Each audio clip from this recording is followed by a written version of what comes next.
Hello everyone, I hope everyone is fine and doing well. Welcome to my YouTube channels. Last few days मैंने बहुत से comments receive किए हैं like मेरे Facebook page और मेरे इवन यूट्यूब वीडियोस पे काफ़ी दोस्तों को मुश्किल आ रही थी उनको इटालियन स्टडी वीज़े के लिए कौन कौन से डॉक्यूमेंट्स चाहिए और वो कैसे प्रिपेयर करें, लाइक डीओवी को कैसे प्रिपेयर करें, लाइक सीमिया को कैसे प्रिपेयर करें। तो स्पेशली मैंने आज की वीडियो उन सब दोस्तों के लिए बनाई है जो फ्यूचर्स में इटालियन स्टडी वीज़े के लिए अप्लाई कर सकते हैं एम्बेसी के लिए, और डीओवी वगैरह को कैसे बनवा सकते हैं। ठीक है, तो आज लास्ट तक मेरी वीडियो देखिएगा अगर आपको इटालियन वीज़े के लिए अपनी डॉक्यूमेंट्स लिस्ट को कंप्लीट करना है। ठीक है, तो लेट्स स्टार्ट। तो अगर आपने मेरे यूट्यूब चैनल्स और फेसबुक पेज को सब्सक्राइब नहीं किया तो काइंडली सब्सक्राइब कर लें।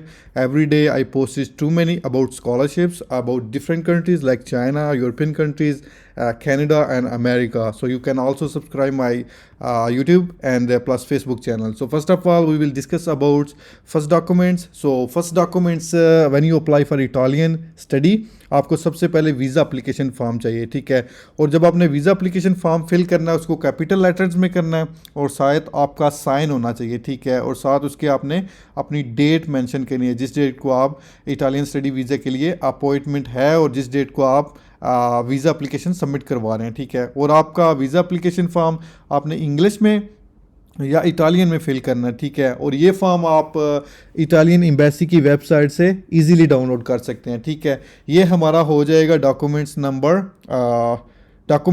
1।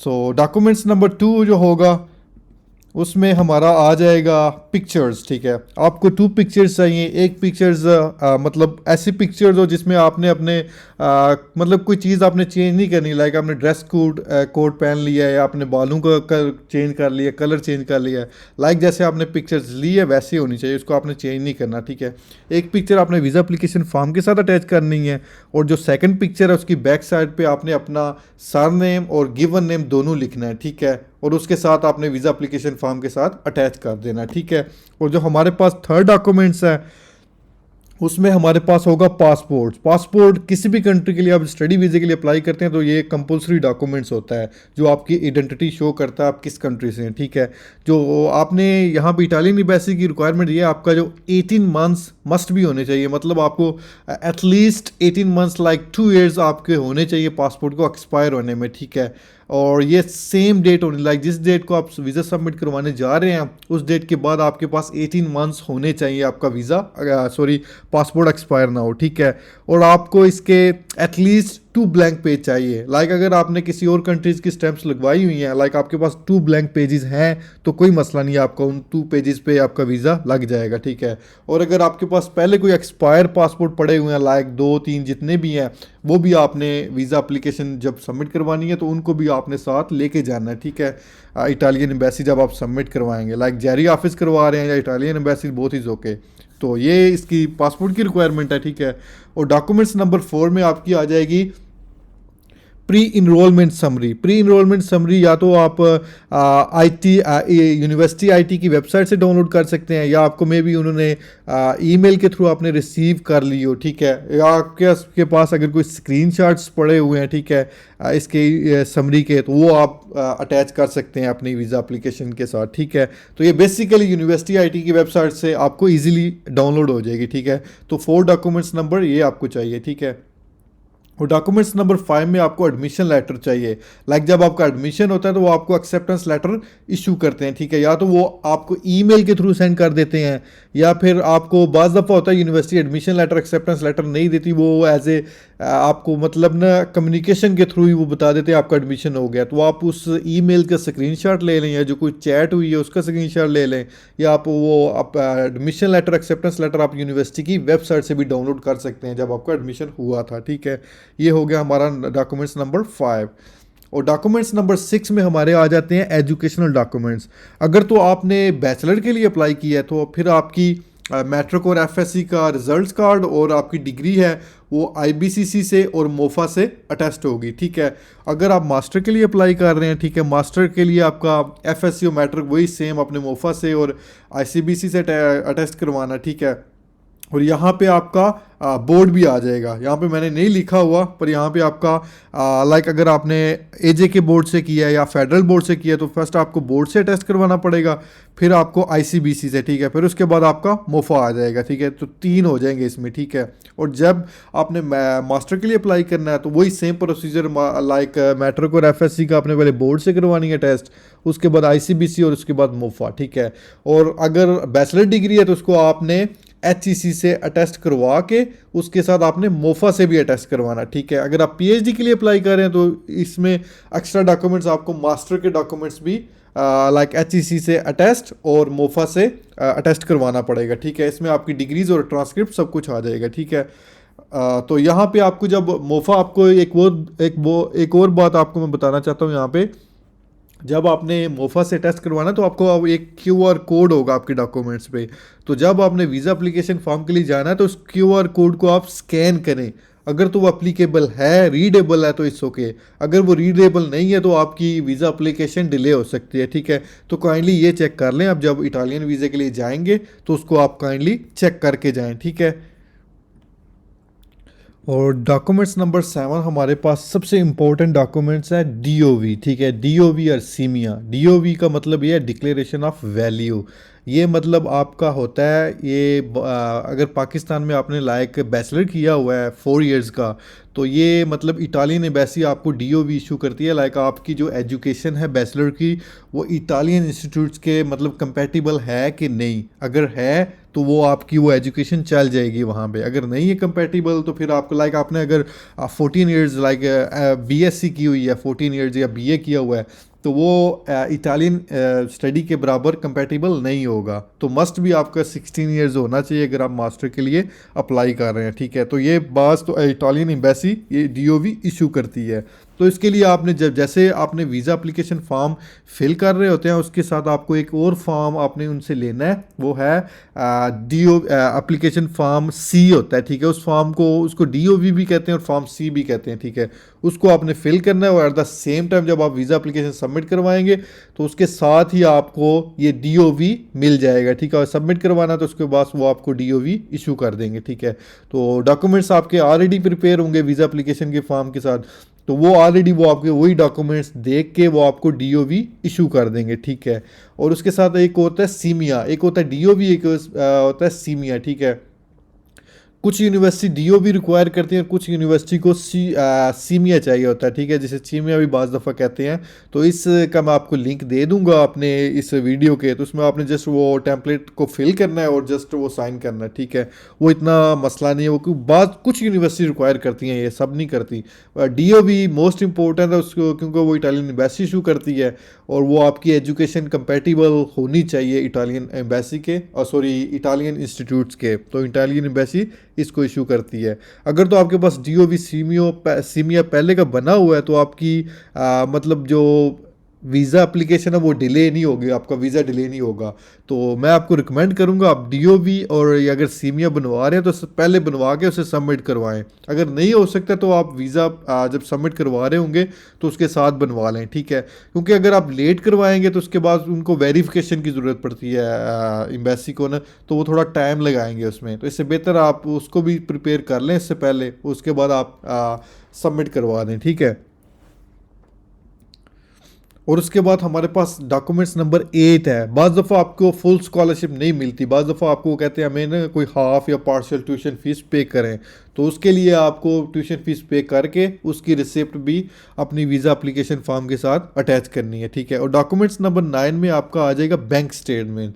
तो बहुत ज़रा दोस्तों ने मेरे से ये भी पूछा आपकी बैंक स्टेटमेंट कितनी होनी चाहिए।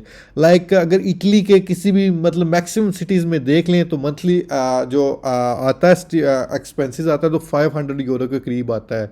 तो इसको अगर आप 500 यूरो को 12 मंथ से मल्टीप्लाई कर लें तो तकरीबन 6000 यूरो एक साल के बन जाते हैं, ठीक है। तो आपने जो बैंक स्टेटमेंट बनवानी है उसमें ऑलमोस्ट 6000 यूरो के करीब आपने अमाउंट्स उसमें मतलब डालनी है, ठीक है, जो आपकी बैंक स्टेटमेंट्स होगी, ठीक है। ये होगी हमारी बैंक स्टेटमेंट्स। उसके बाद हमारा जो डॉक्यूमेंट्स नंबर 10 होगा उसमें आगा स्पॉन्सर, ठीक है। अगर तो आप खुद आपने स्पॉन्सर हैं लाइक वेल एंड गुड हो जाएगा। अगर आप अपने स्पॉन्सर नहीं है तो आपको उस स्पॉन्सर के साथ आपको ना रिलेशनशिप प्रूफ शो करना पड़ेगा, ठीक है। उसके साथ आपको एफिडेविट ऑफ फाइनल सपोर्ट भी देना पड़ेगा। लाइक ये होता है आपके जो होल ईयर जो आपने इटली में स्टे करना है तो वो आपके साथ प्लेज हो जाएगा, मतलब ये रिस्पॉन्सिबिलिटी स्पॉन्सर की होगी, ठीक है।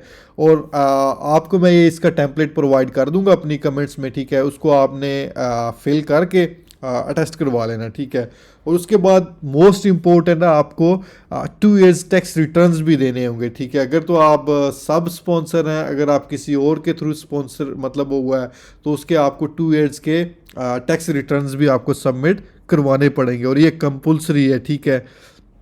और उसके साथ आपको इनकम सोर्स प्रूफ भी प्रोवाइड करना पड़ेगा। और वो उसका ये, अगर आप तो स्पॉन्सर, अगर आपका जो स्पॉन्सर है उसकी इनकम मतलब एम्प्लॉय है तो उसको आपको एम्प्लॉयमेंट लेटर शो करना पड़ेगा। अगर तो वो रिटायर्ड है तो आपको रिटायर्ड लेटर शो करना पड़ेगा।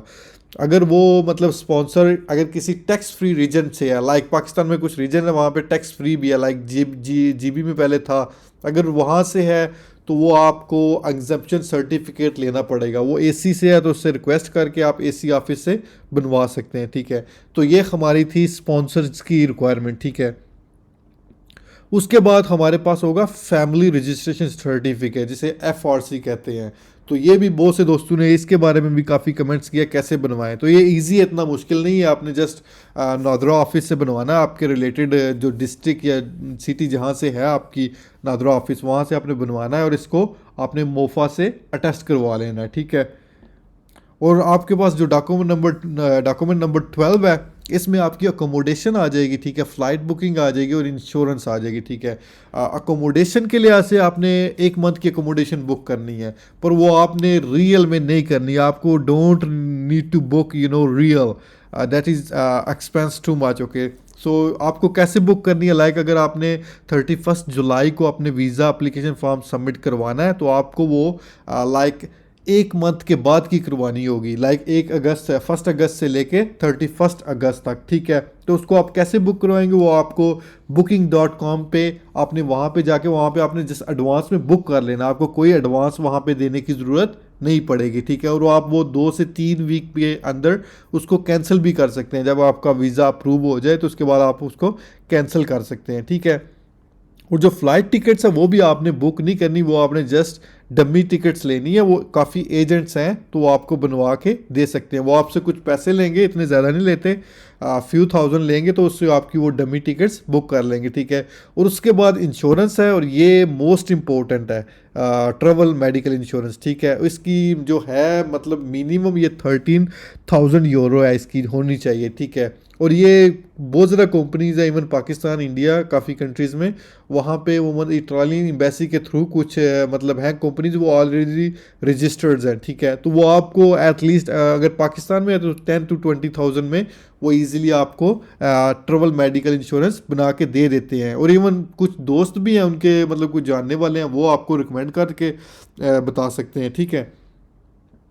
और जो नेक्स्ट डॉक्यूमेंट्स है उसमें आपकी लाइक आर्ट्स है। आर्ट्स आपका मतलब कंपलसरी नहीं है, अगर आपके पास है, कुछ यूनिवर्सिटी रिक्वायर करती हैं और कुछ में इंग्लिश प्रोफिशिएंसी लेटर चल जाता है। अगर आपके पास है तो आपकी ये प्लस पॉइंट है, आपकी एप्लीकेशन स्ट्रॉन्ग हो जाएगी, ठीक है। और उसके साथ तो आपने अपनी सीवी भी अटैच करनी है, ठीक है। और उसके बाद मोस्ट इंपॉर्टेंट डॉक्यूमेंट्स आपका कवर लेटर, ठीक है। कवर लेटर में ये होगा आपकी जो आपने मेंशन करना आपकी प्रीवियस एजुकेशन, आपका एक्सपीरियंस, आपकी इमिग्रेशन हिस्ट्री, अगर आप किसी और कंट्री में आपने ट्रेवल किया वो लिखना है, आपने ये कोर्स क्यों सेलेक्ट किया है, और आपने इटली को क्यों सेलेक्ट किया, आपने इस यूनिवर्सिटी को क्यों सेलेक्ट किया है, और आपके फ्यूचर्स प्लान और इंटरेस्ट क्या है। तो आपने ये सब कुछ मेंशन अपने कवर लेटर में करना है, ठीक है।